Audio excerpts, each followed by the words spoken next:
Donc pourquoi avez-vous souhaité participer à ce concours? Parce que ça fait pas mal d'années que je le suis. J'avais regardé le concours des élèves avocats l'année dernière pour la première édition.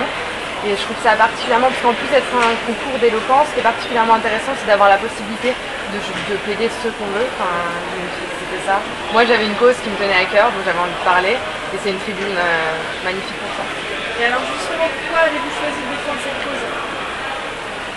Parce que, en fait, j'en ai entendu parler un peu comme tout le monde, comme on peut dans les émissions de télé, tout ça, de l'affaire d'Annie Le Prince.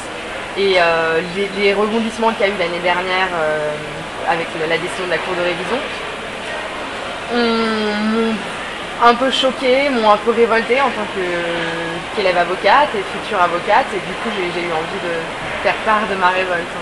Et est-ce que c'est aussi peut-être parce que vous trouvez qu'on n'en parle pas assez En tout cas, oui, on en parle, c'est sûr, on n'en parle pas assez, il n'y a pas beaucoup de tribunes de ce genre. Après, encore que l'affaire d'Annie Le Prince, ça a été une affaire qui a eu une couverture médiatique par rapport à certaines affaires qui n'en ont aucune. Mais quelque part, depuis la décision de la Cour de révision, il y avait beaucoup moins de couverture médiatique, c'était le dernier événement, et là c'est fini, enfin, il y a un recours devant la Cour européenne des droits de l'homme, mais du coup, je considérais que ça, un an après, ça a donné une impulsion. D'accord, et c'est pour ça que vous avez choisi d'aider ici au mémorial peut-être? Ouais. Vous pensez que ça pouvait redonner un peu d'élan à cette cause pour laquelle vous avez... Je sais. En tout cas, ça redonne de l'élan dans le sens où les gens sont alertés encore une fois, modestement, mais ça alerte à nouveau, c'est sûr. Et qu'est-ce que vous avez ressenti avant de plaider? Énormément de stress. Surtout que vous êtes passé en dernier. Ouais. Donc voilà, du stress, mais l'envie de bien faire, quoi. Et maintenant que vous avez...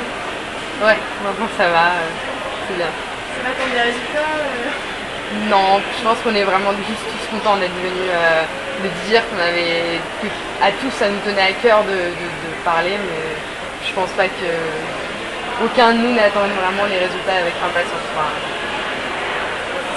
c'était la cause que vous avez dit. Je pense que pour tout le monde, vraiment, c'était une très saine compétition, tout le monde s'est très bien entendu, il n'y avait pas de compétition, pour tout le monde c'était la cause, on a tous la même chance pour ça, c'est de l'avoir porté, et voilà quoi. Après, évidemment, il y a des gens qui ont dû être meilleurs que d'autres à l'oral, en tout cas dans la manière de présenter les choses, mais vraiment il n'y avait pas de compétition là-dessus.